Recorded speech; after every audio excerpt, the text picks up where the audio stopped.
esteja convosco. Ele está no meio de nós. Proclamação do Evangelho de Jesus Cristo segundo Mateus. Glória a vós, Senhor.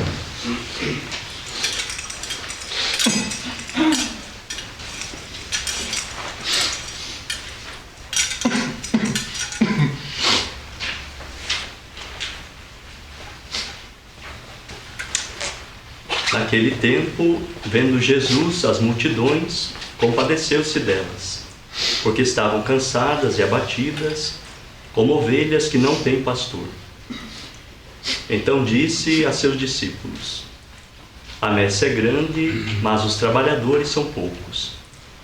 Pedi, pois, ao dono da messe que envie trabalhadores para a sua colheita. Jesus chamou os 12 discípulos e deu-lhes poder para expulsar os espíritos maus e para curar todo tipo de doença e enfermidade. Estes são os nomes dos 12 apóstolos. Primeiro, Simão, chamado Pedro, e André, seu irmão. Tiago, filho de Zebedeu, e seu irmão João. Filipe e Bartolomeu, Tomé e Mateus, o cobrador de impostos. Tiago, filho de Alfeu, e Tadeu. Simão, o zelota, e Judas Iscariotes, que foi o traidor de Jesus. Jesus enviou esses 12 com as seguintes recomendações: Não deveis ir aonde moram os pagãos, nem entrar nas cidades dos samaritanos. Ide antes às ovelhas perdidas da casa de Israel.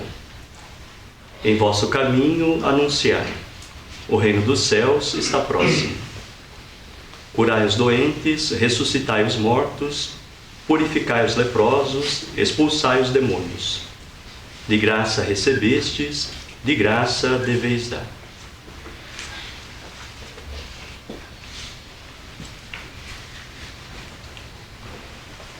Palavra da salvação.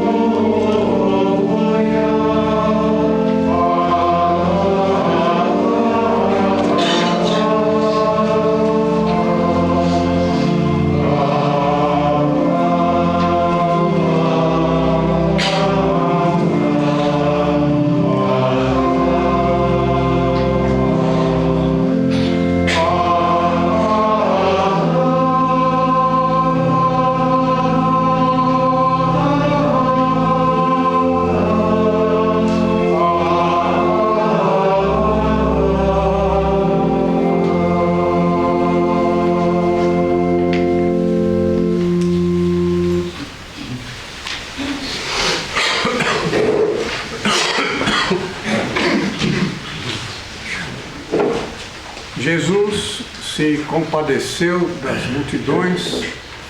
Ele não é indiferente às nossas necessidades, todos os gêneros, físicas, materiais, psicológicas, espirituais, e continua a se compadecer de nós.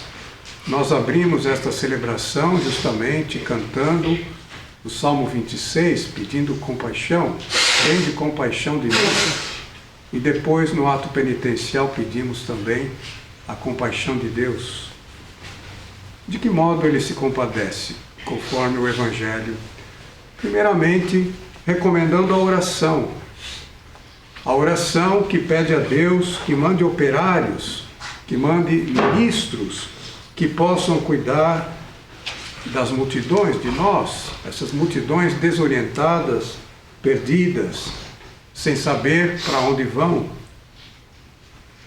Em seguida, o Evangelho deu o nome dos 12 apóstolos, esses 12 homens tão diferentes entre si, mas que têm algo em comum, que é o chamamento divino. Todos foram chamados por Jesus.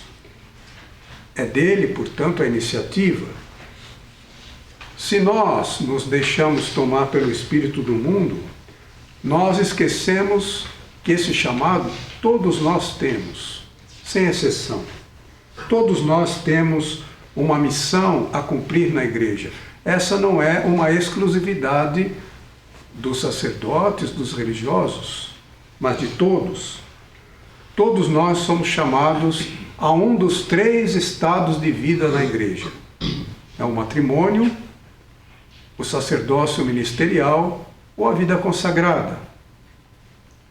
Cada um em seu lugar na igreja tem uma missão a cumprir que nos é dada por Deus. A nossa vocação não é apenas para o nosso bem-estar espiritual, psicológico, também, mas sobretudo para o bem da igreja. É por isso que somos chamados.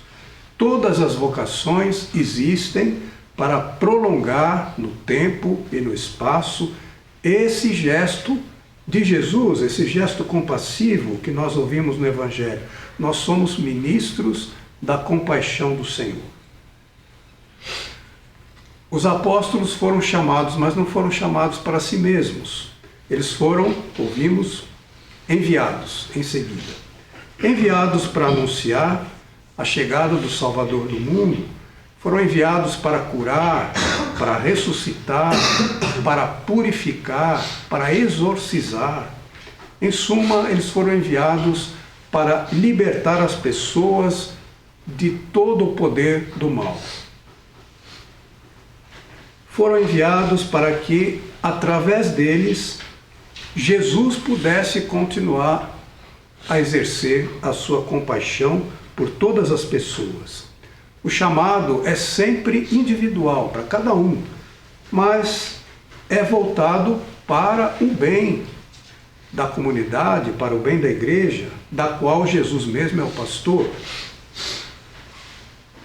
Tal como naquele tempo, é fácil a gente observar as multidões ainda hoje vivem desorientadas, não é? Casamentos se desfazem, fracassam quando os esposos se afastam de Deus e não pensam em primeiro lugar no bem do outro, mas no próprio. Religiosos e padres abandonam os votos que proferiram e a consagração que receberam quando pensam nas próprias conveniências, não no compromisso que eles assumiram solenemente diante de Deus e diante da igreja. Nesses casos, a vocação foi vista como uma iniciativa humana, e sendo humana, alguém pode mudar de ideia a qualquer momento, mas a vocação é divina e Deus nunca muda de ideia. São Paulo aos Romanos diz: os dons e a vocação de Deus são sem arrependimento. Ele não muda. Deus não volta atrás, Deus não separa aquilo que uniu, Deus não desconsagra aquilo que consagrou, aqueles que lhe consagrou. Ai de nós se fosse assim, né? Porque se Deus voltasse atrás, ele poderia simplesmente nos avisar que de agora em diante o sangue que Jesus derramou na cruz não vale mais, ele mudou de ideia. E portanto aquela salvação que nós já tínhamos recebido não valeria mais. Está na hora então de nós repensarmos a nossa vocação segundo os critérios bíblicos e não os critérios do mundo. Jesus nos escolheu, sim, mas não para nós mesmos. Tornou-nos instrumentos da sua compaixão. Depois de chamados, nós também somos enviados, cada um no seu próprio estado de vida na igreja. Cada um de nós é a mão compassiva de Deus para exercer a sua misericórdia, a sua compaixão. Sabe que a falta de compaixão é um sinal grave de desequilíbrio psicológico e de desequilíbrio espiritual, não é? Psicopatas é que não têm compaixão, porque eles são insensíveis às dores dos outros, aos sofrimentos alheios. Nós não podemos renegar esse dom que recebemos. Se prestamos atenção ao Evangelho que ouvimos há pouco, ouvimos o nome dos 12 que Jesus chamou. Entre esses que nós ouvimos também o nome de Judas.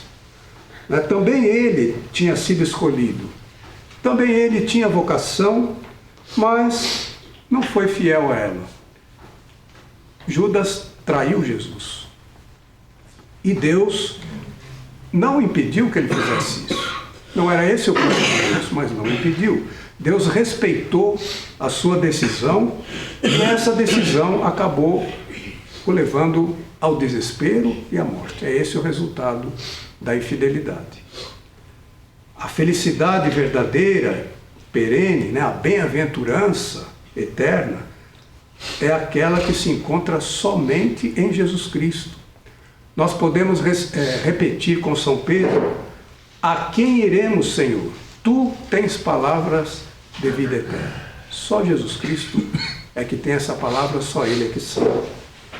Quando nós somos fiéis à nossa vocação batismal, antes de mais nada, da qual decorrem todas as outras vocações particulares, quando nós permitimos que através de nós Deus continue exercendo a sua compaixão pelos outros, aí nós descobrimos que nós somos os primeiros beneficiários dessa compaixão. Nós é que ganhamos antes de mais nada. Jesus se compadeceu das multidões, vendo que estavam cansadas, que estavam abatidas, sem um pastor que as guiasse até o céu, que é a verdadeira pátria. E é por isso que depois ele se ofereceu na cruz, esse sacrifício que abriu para nós as portas da eternidade, as portas do céu, esse gesto que é atualizado em cada Santa Missa que nós celebramos.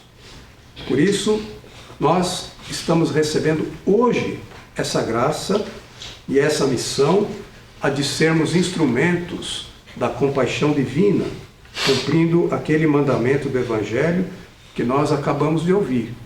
De graça recebestes, de graça deveis dar. Assim seja.